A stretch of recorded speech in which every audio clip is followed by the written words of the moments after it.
citizen.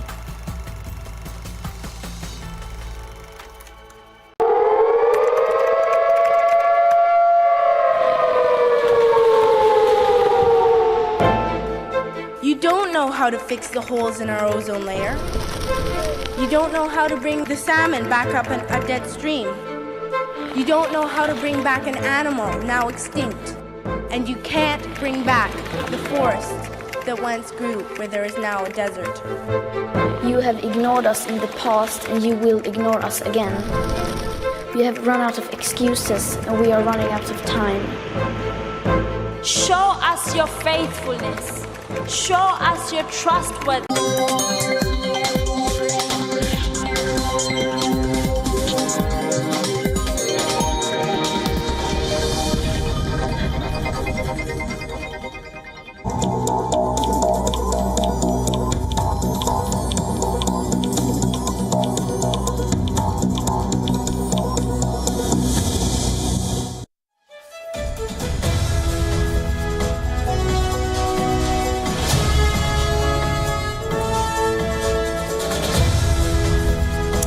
Hello and welcome. This is Gravitas. My name is Priyanka Sharma. Here's what's coming up on the show tonight.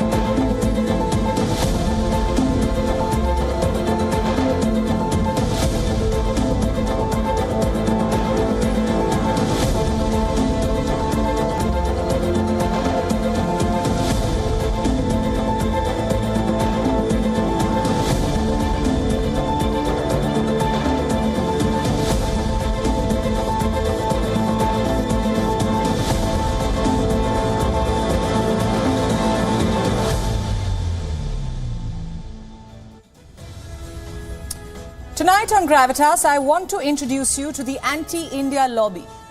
It has sprung up recently. The timing is important. India's success at the G20 made global headlines. India achieved whatever it set out to do. A joint declaration, a big rail project, a vow of inclusive growth. India's message to the world was loud and clear that it means business and it is the voice of the global south. And then Canada decided it was time to distract the world. It made baseless allegations against India, accusing it of killing a terrorist on Canadian soil. India has rubbished away these claims, citing the complete lack of evidence. But Western intelligence has backed Canada. The so-called Five Eyes nations have helped Trudeau weave this false narrative against India. And now, an American company has attacked India's Aadhaar, its unique identification system. So on Gravitas tonight, we ask, why is all this happening now? Is this anti-India lobby trying to seek revenge against a rising India? Also on the show, we have a lesson in nomenclature for the West. A terrorist is a terrorist, not a leader, not a separatist, not a community activist. Why is the West glorifying a terrorist by using these names? Is there a larger conspiracy at play? A crippling cost of living crisis is squeezing the life out of the British. A massive railway project is racking up a bill of nearly £100 billion. The UK's second largest city has declared itself bankrupt. This begs the question, is the Great Britain going broke? It is the age of self-care. But how much are you spending on self-care, skincare, fitness, wellness? Is the self-care industry fooling you into spending your hard-earned money? Time to declutter, I say, all coming up on Gravitas tonight.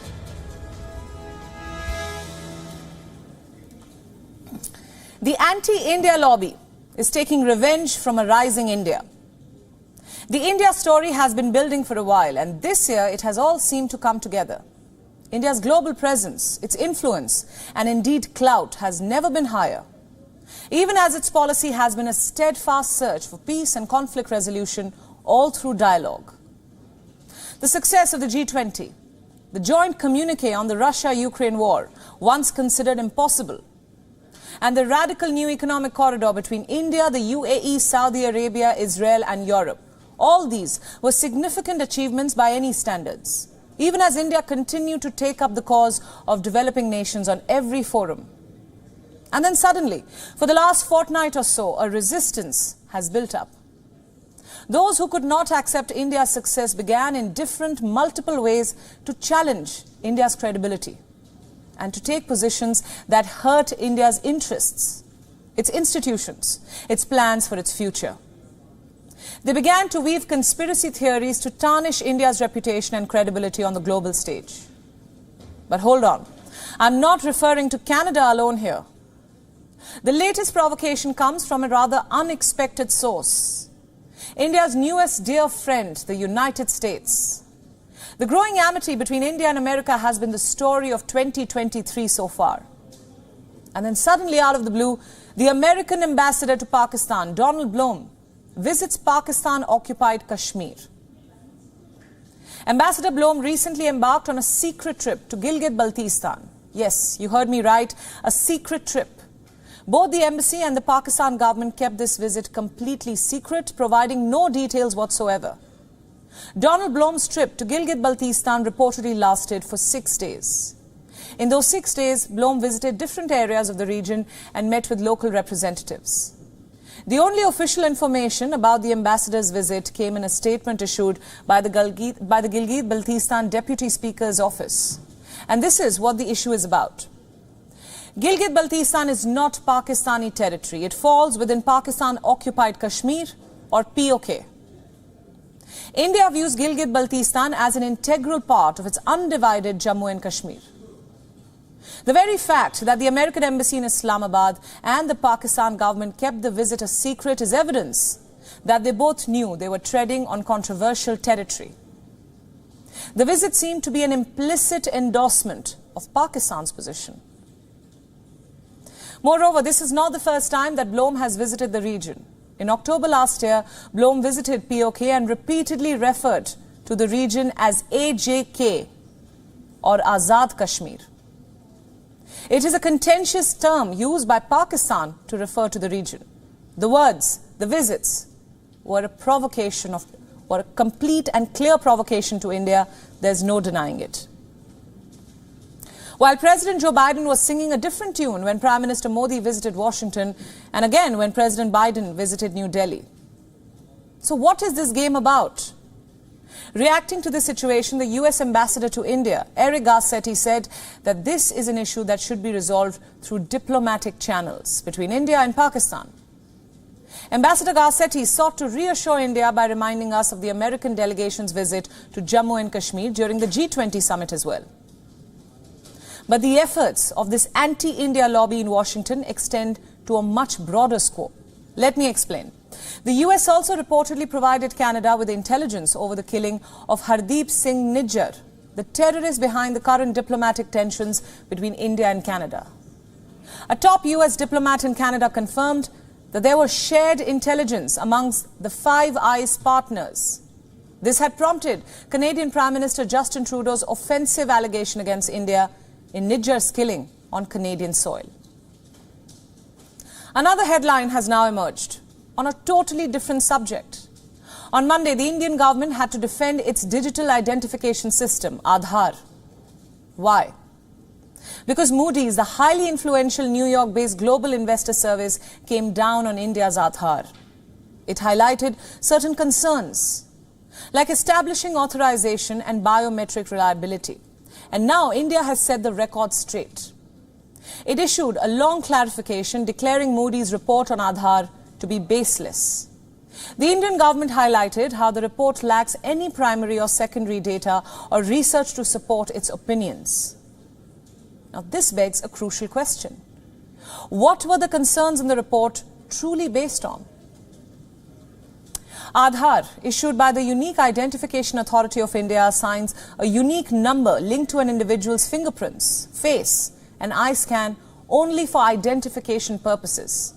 However, this Moody's report has questioned the Aadhaar system, suggesting that it often leads to service denials and raises doubts about the reliability of biometric technologies, particularly in hot and humid climates.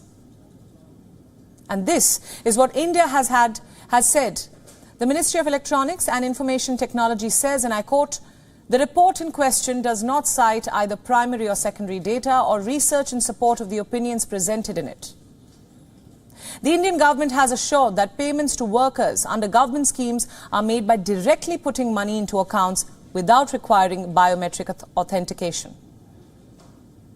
Furthermore, the government points out that the Moody report overlooks the fact that biometric submission can also occur through contactless methods such as face authentication and iris authentication. The Indian government has stressed that no breaches have been reported from Aadhaar database to date. The truth of the matter is crystal clear. Aadhaar stands as the crowning jewel in India's drive to encourage other countries to embrace a digital public infrastructure. This message was loud and clear at the recently concluded G20 summit. Aadhaar, alongside the Unified Payments Interface or UPI, took center stage as shining examples of success stories in this digital transformation journey. As a result, many countries express keen interest in adopting similar digital public infrastructure systems. India's accomplishments with Aadhaar and UPI serve as an example. It demonstrates the potential of digital public infrastructure to revolutionize governance, streamline services, and better the lives of citizens. And so, as the world watches India's rise, it's clear that the story goes beyond any lobby or controversy. India's growth story is a testament to its resilience, its innovation, and its commitment to a brighter future for its people and for the world. But don't simply take my word for it. Hear what famous British economists had to say about India's success story and India's Prime Minister Narendra Modi's ability to navigate with the West. Listen in. I think it was a huge diplomatic victory, and it tended to suggest that Modi treats the G20 more seriously than he treats the BRICS group.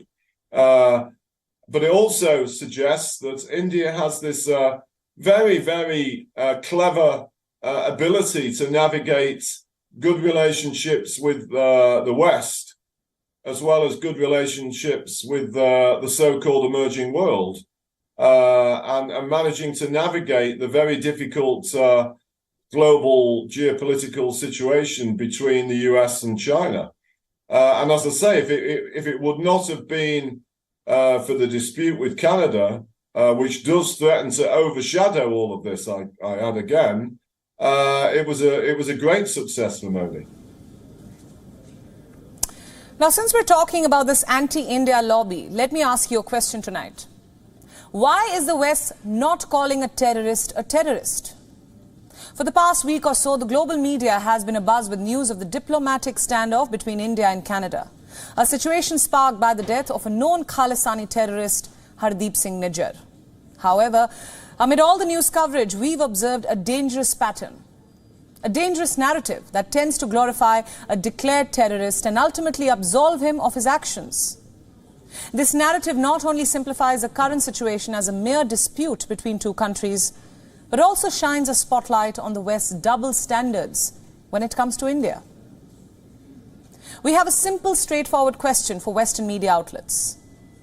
Why the insistence on calling Nijjar a Sikh leader, an activist, a community leader, an innocent victim, a campaigner? It's almost as if these outlets have blinders on, deliberately ignoring the complete story. Yes, tonight I'm calling out their bias because here's the undeniable truth. It's staring you in the face. Nijjar was a terrorist. Why then is Western media turning a blind eye to the fact that Nijjar entered Canada with fake documents? Why are they ignoring Nijjar's active involvement in training, financing, and operationalizing his terror group? Why is the global media not reporting on how Nijjar was wanted for plotting to disintegrate India, essentially slicing the nation in half?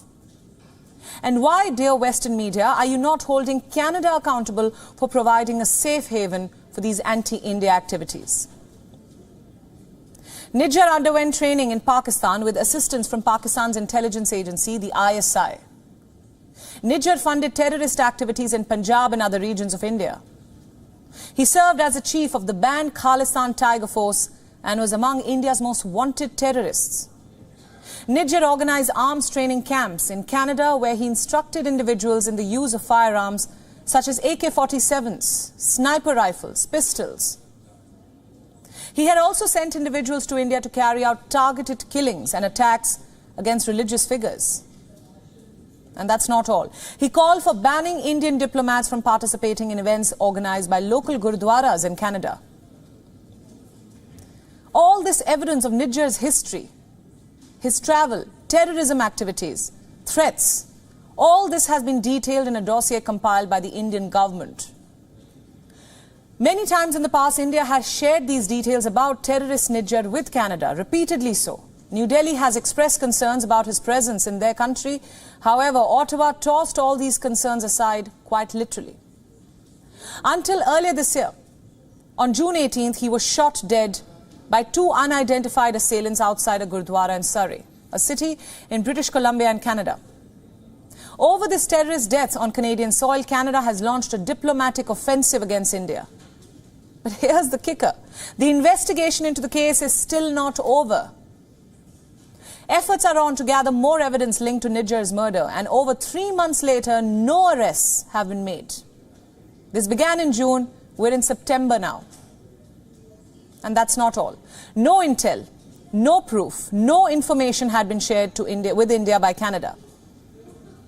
So the question to Western media is this: half reporting a crime is also a crime. Why the bias? Why the discrimination? Isn't the media's job to present all sides of the story, to uphold the ideals of freedom of the press? The same ideals that you claim to protect. Western media, I ask you, why overlook India's concerns and its long history with Khalistani extremism? While glorifying Nijjar, they ignore hard facts. For one, Trudeau points fingers at India, citing credible allegations, so-called credible allegations. The Western media churns out a never-ending stream of stories about a man killed 3 months ago. Their narrative equates India with nations like Saudi Arabia, Iran, Russia or China, a hypocritical stance considering the West's history of neutralizing perceived threats on foreign soil. Who can forget? From drone strikes targeting figures like Ayman al-Zawahiri in Kabul, to the elimination of Iranian General Qasem Soleimani, Western powers have a long checkered list of extrajudicial killings. Trudeau has endorsed such actions. Trudeau's recent statements about not wanting to provoke or escalate issues with India have come too little too late. Western media's credibility has been squandered in the process. These actions can have repercussions within Canada as well. Remember, terrorists know no borders. And as Trudeau's Canada continues to harbour terrorists and honour those who fought for the Nazis, India refuses to slack off on the security front. It is cracking down hard on gangsters and anti-national elements. The Punjab police has raided all 28 police districts in the state. How was this operation planned? It was based on the questioning of several gang members arrested in Punjab. 264 potential hideouts came on the police's radar. They were suspected to be linked with the associates of several gangsters. The Director General of Punjab Police, Gaurav Yadav, ordered the raids. At least 500 police personnel carried them out. 229 suspected gangsters and anti-nationalists were checked. 2 of them have been detained for further questioning. The data collected from the suspects' electronic devices will be sent for forensic examination. And this was just a part of India's crackdown on anti-national elements. As we told you yesterday on Gravitas, New Delhi is also cancelling Overseas Citizenship of India cards, OCI cards, specifically for Khalistani terrorists. OCI cards, as you know. Indian authorities have identified 19 such absconding Khalistani terrorists. Where exactly? Not only in Canada, but also in the United States, the UK, the UAE and Pakistan, among others. India's National Investigative Agency has also confiscated the properties of 19 Khalistan terrorists, and the step has been taken under Section 33 of the Unlawful Activities Prevention Act, or the UAPA. Authorities want to prevent the terrorists from entering India, as simple as that. You see, India is clear on its agenda. It has a no-nonsense stance against terrorism. It sees terrorism for what it is. Unlike the West, which has rose-tinted glasses on, India, and clearly the West chooses between right and wrong on the basis of political convenience. It glorifies and humanizes terrorists. You see, there are around 26 million Sikhs globally. 24 million of them live in India. A majority of them lives in Punjab, yet there is no active Khalisani movement in Punjab today. And for years, India has been warning the West against this. It has been trying to raise alarm against Khalisani terrorists on foreign soil. It has repeatedly asked Canada, Australia and the United Kingdom to take legal action. But has anybody listened? Not really. Earlier in the month, the British Prime Minister Rishi Sunak tried to reassure India over pro-Khalistan violence in the UK. He said that extremism wasn't acceptable in India and the UK was working closely to tackle the problem. But his comments came on the eve of the G20 summit and they seemed little more than appeasement. Australia too has witnessed the expansion of the Khalisani movement. In July, when terrorists took out a Kill India rally in Melbourne, Australian authorities kept mum. And need we remind you of Canada's stance? Trudeau has made his support for Khalisani terrorists abundantly clear. Why are these countries turning a blind eye towards terrorism? Why are they justifying extremism in the name of peaceful protests and freedom of expression? There are no arrests, there is no scrutiny, no crackdown whatsoever. Well, unlike these countries, India has a proactive approach. It is not going to sit silent and let this happen.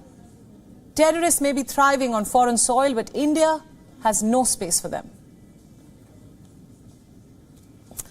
Right, let's move on now. You may disagree with me on this next story. Chances are you're going to say that I'm exaggerating when I ask, is the Great Britain going broke?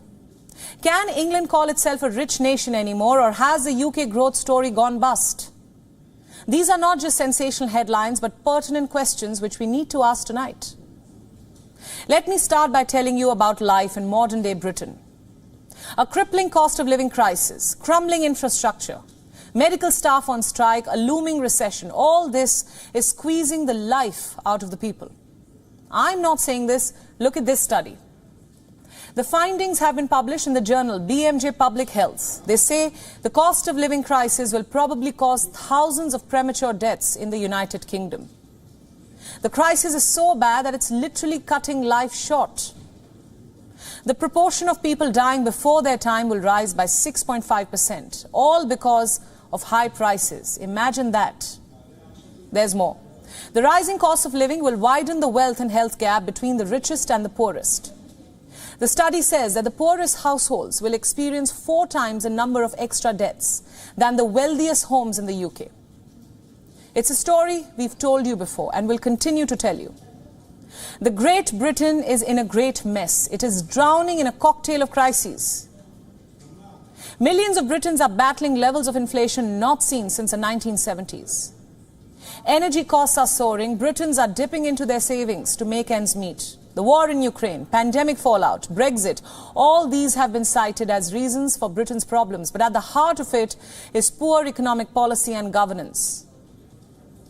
Have you heard of the HS2 or the High-Speed 2 rail project? Some call it Britain's biggest and craziest infrastructure project. It is intended to be Britain's zero-carbon high-speed railway, the biggest rail investment ever made in the north of England. And now it seems the rail project is derailed. The project is mired in a long list of never-ending bills. The Financial Times reported that the project's £70 billion price tag is set to be revised upwards. With inflation, the price tag may go up to £91 billion. That's no joke. Well, Prime Minister Rishi Sunak is worried. He's considering shortening this ambitious rail project. Mounting costs are derailing this rail project. And this project is just part of Sunak's many headaches. Infrastructure in the UK is not exactly getting glowing reviews. Schools are crumbling, literally. City councils are failing. The Birmingham City Council, the largest in Europe, has declared bankruptcy. England's local authorities are gasping for air. In this case, gasping for funds.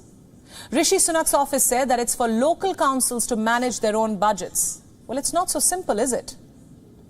When Britain's second biggest city effectively declares itself bankrupt, shutting down all essential services, it begs the question, is the Great Britain going broke?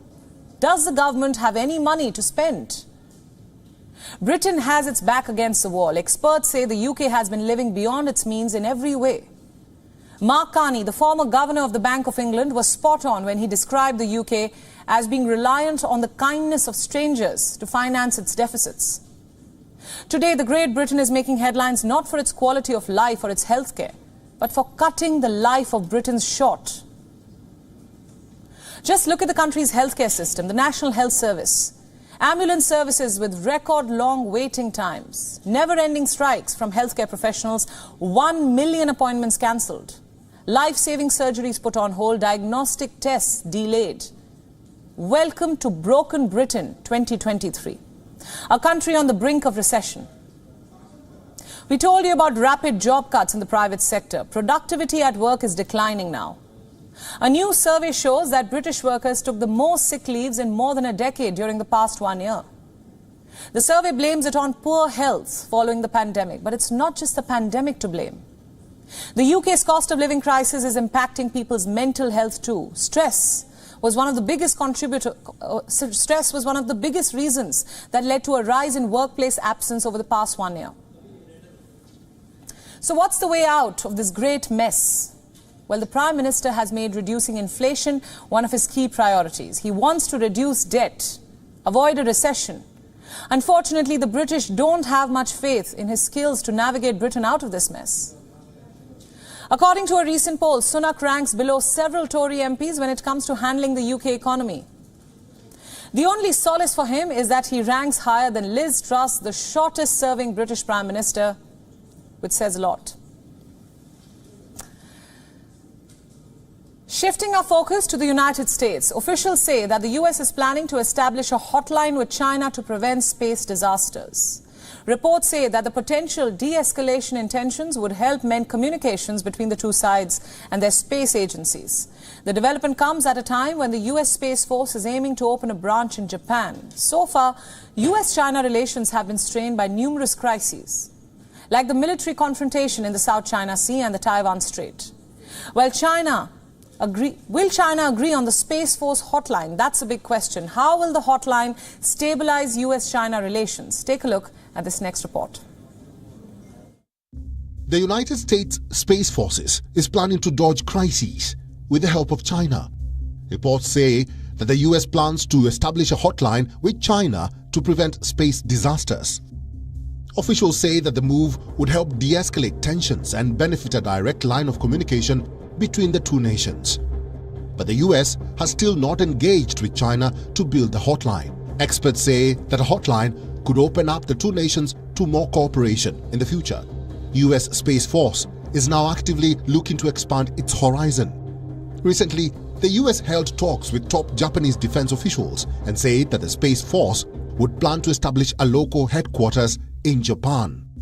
The US says that more communication with Japan would deter China and counter grey zone activities like jamming the signals of satellites. US Commander General Chance Saltzman says that we have to be able to have those indications and warnings and see what they're doing and call them on the intent, just being hypersensitive so we do not fall prey to grey zone activities.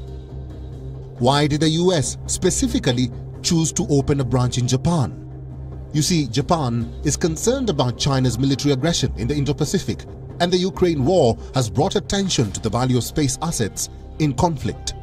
The US will be able to provide Japan with protection against potential Chinese attacks, and the Space Forces branch will be a valuable space asset for the country. But what about the US-China hotline? Will they reach an agreement? The US-China relationship has been strained due to several crises, from military confrontations in the South China Sea to earlier reports of China spying on the US through Cuba. It is difficult to predict how the hotline deal would turn out. When it comes to the current space battle, reports say that China has pledged to launch thousands of satellites to compete with a fleet of SpaceX of nearly 3,500. China has even claimed that it will disable or even destroy Musk's satellites if the nation state deems them a threat to national security. Would mending US-China relations make the space domain safer? When will US hold the hotline talks with China? Bureau Report, WION. World is one.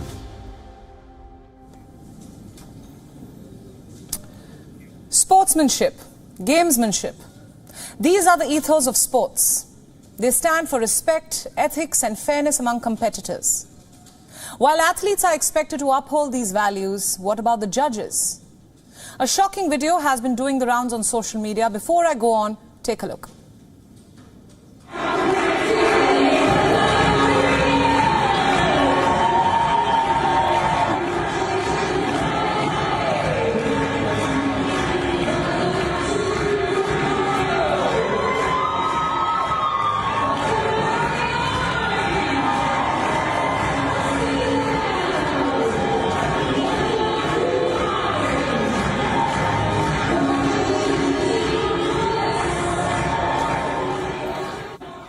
This video is from a gymnastics event held in March last year. As you can see, young gymnasts were standing in a line. They were about to receive their well-deserved medals. A judge was handing them out. What else can you see? There's just one black gymnast in the line. She was the only one who did not get a medal. The judge conveniently skipped the black girl and continued to give medals to others. Yet, despite being mistreated, the little girl continued to smile. Take a look yet again.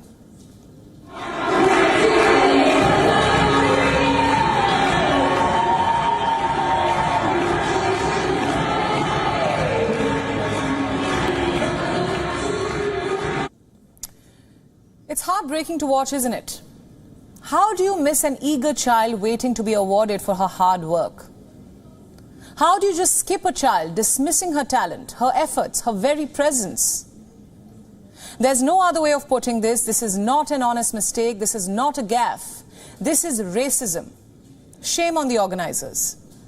What does the judge have to say for herself? What is this if not racism? A photographer, a coach, and many other officials witnessed what had happened, yet all of them failed to intervene. Why is this making news today? After all, the incident happened more than a year ago. But this video went viral only on Friday. Soon it drew widespread condemnation.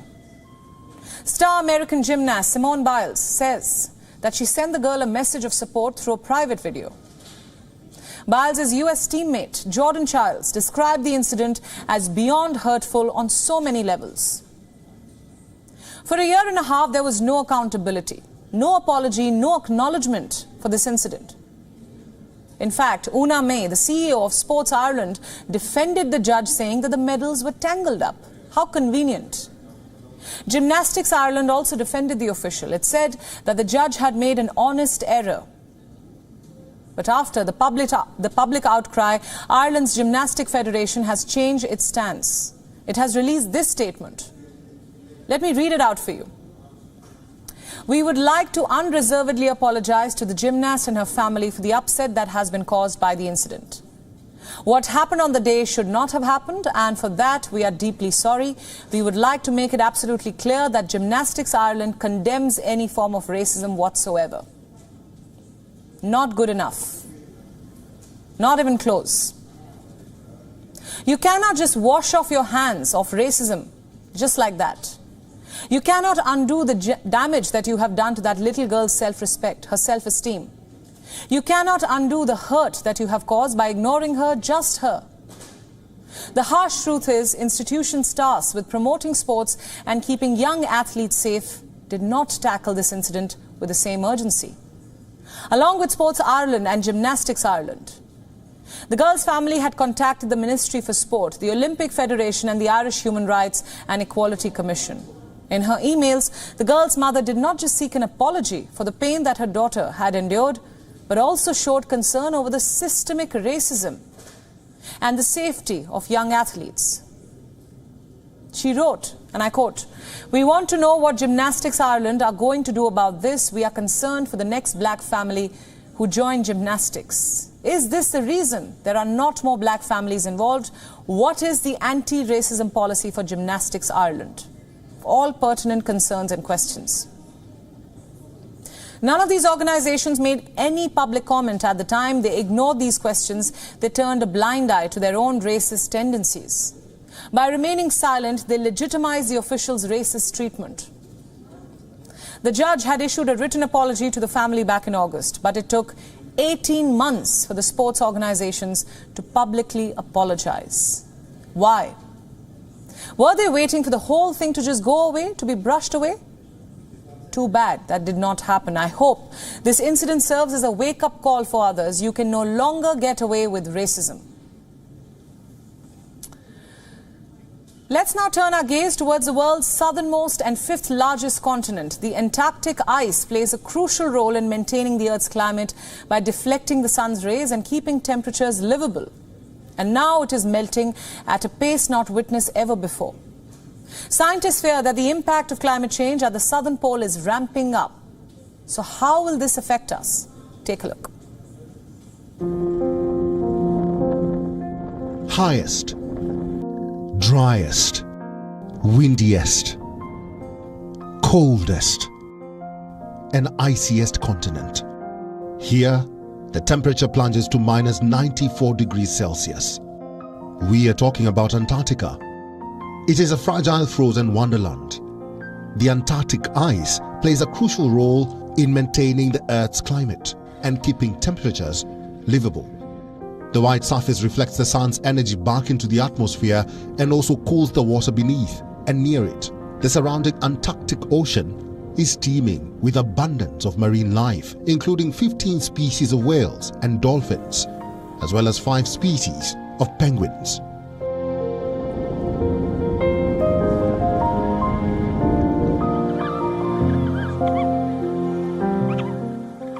But all that is in danger. Antarctica waxes and wanes with the polar seasons. But this year something very different happened. Sea ice that packs the ocean around Antarctica hit record low levels this winter.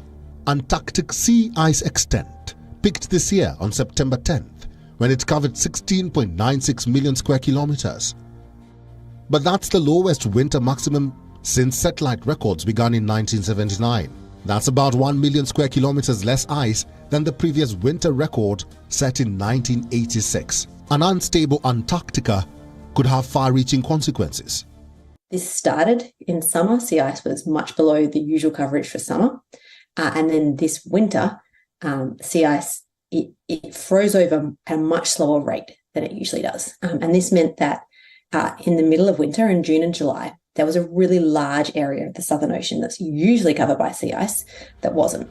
The Arctic has been hit hard by climate change over the last decade, with sea ice rapidly deteriorating. The northern region warms 4 times faster than the global average. While climate change is contributing to melting glaciers in Antarctica, it has been less certain how warming temperatures are impacting sea ice near the southern pole. Sea ice extent there grew between 2007 and 2016. The shift in recent years towards record low conditions has scientists concerned climate change may finally be presenting itself in Antarctic sea ice. While there have been few naysayers denying that the climate change is human-induced, now the science is clear. There is enough data to show that warming ocean temperatures, driven mainly by human-caused greenhouse gas emissions, are contributing to the lower sea ice levels seen since 2016. Clearly, despite being one of the world's least disturbed places, Antarctica is increasingly vulnerable, particularly to global warming and climate change. The icy wonders of Antarctica remind us of its mind-blowing vastness, fragility and beauty unrivaled elsewhere on Earth. And a collective global effort can help change the tide before it's too late. Bureau Report, WION. World is one. What does self-care mean to you? Scented candles, bubble baths, perhaps a large box of donuts. If you happen to be a fitness enthusiast, then maybe an expensive yoga class would also make the cut. Is that what your self-care routine looks like? But let me ask you this. Can bath salts really soak your troubles away? All the jobs left undone, the bills unpaid, the unfinished laundry lying around, mails waiting to be answered, they'll all still be waiting for you even when that last scented candle burns out. If you have ever got out of a bath or left a hobby class more stressed than before, you will intuitively understand the concept of forced self-care. Yes, you heard it right. For, as in pseudo or false self-care. Look around your home. You could have cluttered it with so-called self-care products that are supposed to make you feel better. Everything, from journals to air purifiers, crystal jewelry to poop stools. Yes, you heard me right. They're all packaged and sold as stress busters. They are marketed as the answer to stress, burnout, and even depression. And more often than not, they are targeted at women. But all too often, they end up making us feel worse instead of better. Psychiatrists have reported seeing countless patients who believe it's their own fault that they feel so terrible. Why, you may ask? Because they feel they're not doing this self-care thing right. They have started associating superficial self-care with their happiness. But can a vanilla-scented candle really make you happier? I wish it was that simple. But the truth is, surface-level self-care is largely full of empty calories and mostly devoid of any substance. It keeps us looking outward instead of inward. It makes us compare ourselves with others and chase a certain type of perfection. Simply put, it is incapable of truly nourishing us in the long run. That's what the experts say. All the self-care in the world will never be enough if you do not address the underlying stuff. Now, I don't mean to say that pampering yourself is bad. It's not. It's the way you use it that you can do more harm than good. Are you using self-care as a tool to escape another problem in your life? Do you think of it as a welcome distraction? Is it just another job on your already long to-do list? In that case, it is unlikely to take the sting out of your stress. So how can you practice meaningful self-care? The key is figuring out what will genuinely benefit you, and not the influencer that you follow on Instagram. If you're stressed, you need to get to the root of what is causing that stress. For some, it may be having difficult conversations with their loved ones. For others, it could be establishing a work-life balance. Wellness, as we know today, is little more than a marketing strategy. It is mostly targeted at those who are already doing well in life. Consulting firm McKinsey & Company estimates the global wellness market is worth some $11.5 trillion globally. Self-care is a business, and it profits off all your insecurities. You see, the self-care industry has sold us the idea that self-care is anything that brings us joy. And if it makes us happy, then it's worth whatever price we pay for it. The people are able to afford these expensive candles, and often those shielded from the world's harshest realities. Sure, the expensive junk will bring you instant gratification. But is it worth in the long run? Do think about it. Maybe it's time to declutter your life. And before we wrap up, it's time to take a look at what else is making news around the world in Gravitas Global Headlines. The Group of 20 adopted a consensus declaration at a summit that avoided condemning Russia for the war in Ukraine, but called on all states not to use force to grab territory. India's Foreign Minister S. Jaishankar said China, Russia's main major ally, was supportive of the outcome. Exhausted Armenian families jammed roads to flee homes in Nagorno-Karabakh, while the United States called on Azerbaijan to protect civilians and let in aid. The US FDA is cracking down on lax testing facilities by dozens of makers of healthcare products following hundreds of deaths overseas from contaminated cough syrups. British police has launched an investigation into a number of allegations of sexual offences following media reports that 4 women had accused actor and comedian Russell Brand of a string of sexual assaults.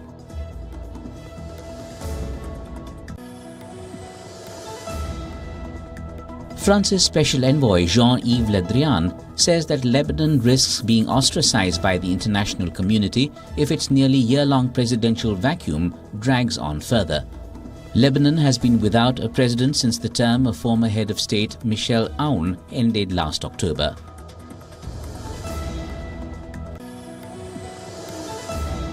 US President Joe Biden and former President Donald Trump will speak to striking auto workers in rare back-to-back events in Michigan this week, highlighting how important unions are to the 2024 presidential elections. US Supreme Court extended a temporary block on an order restricting the ability of President Biden's administration to encourage social media companies to remove content it deemed misinformation about COVID-19. Locals of the Imphal city of India's Manipur staged a protest a day after photos of two missing students went viral on social media.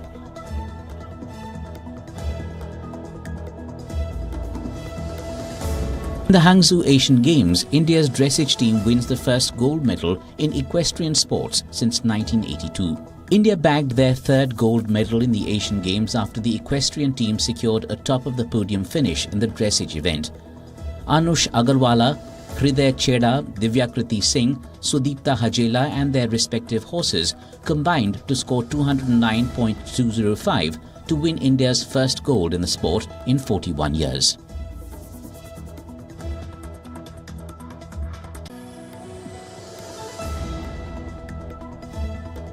Sri Lanka will be without Dushmantha Chamira and Wanindu Hasaranga at the ODI World Cup.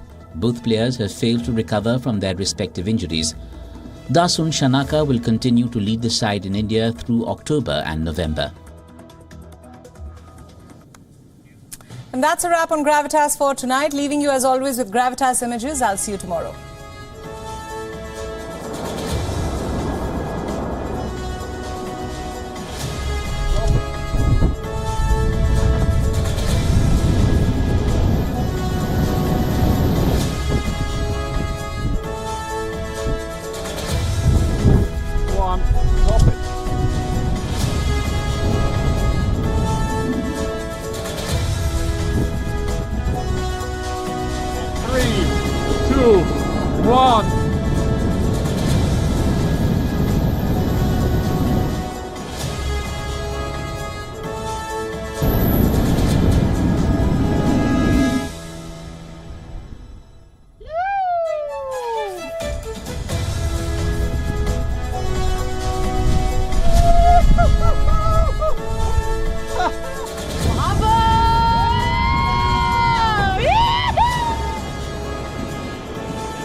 Qu'est-ce que c'est une dame?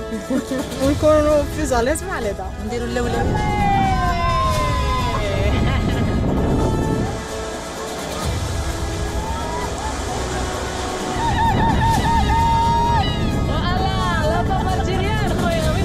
À refaire.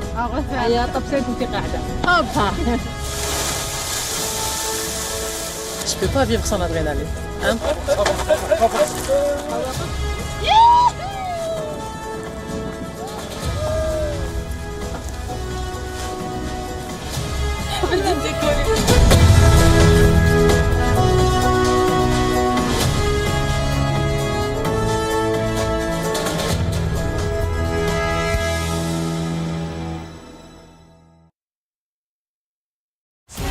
We are one, you and I.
It's easy to tell you a flat story.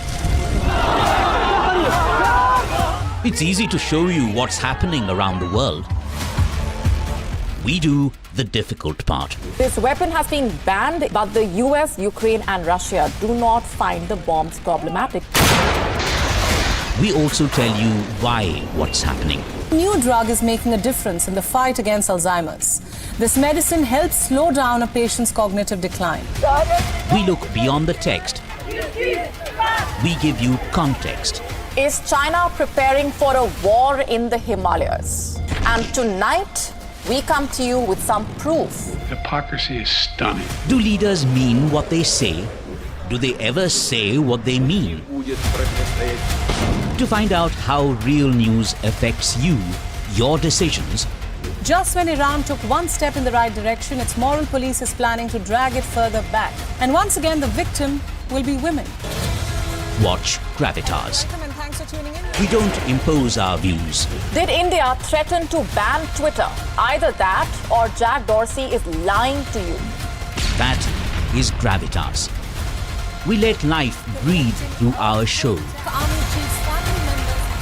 Gravitas, the informed show for an intelligent audience. Hello, welcome to This World. Vladimir Amelyan joins us from Kiev, and he is currently on the front line fighting Russian troops. We believe that the world should be ruled by democracies. I was interviewing you on television a couple of weeks back. That's right. And you said, if you really want to understand Jerusalem, why don't you come here and see it?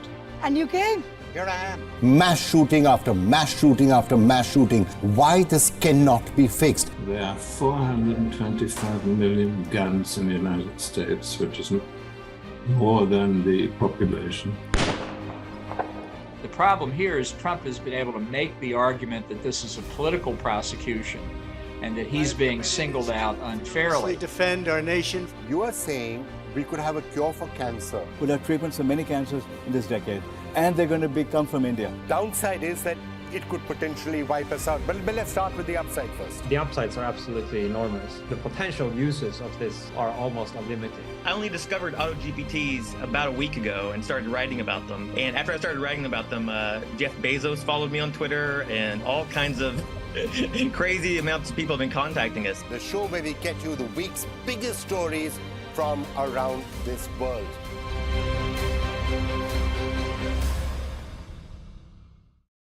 What is the India story? It's the story of the world's biggest democracy. We are developing the road infrastructure. In the end of 24, it will be equivalent to the road infrastructure of USA. We have now entered the growth phase. And I believe that the growth rate in India is going to be exponential. Two narratives of Indian story which need to be brought center stage. Every week, the India story will bring the most incisive analysis, the most authoritative voices. India will be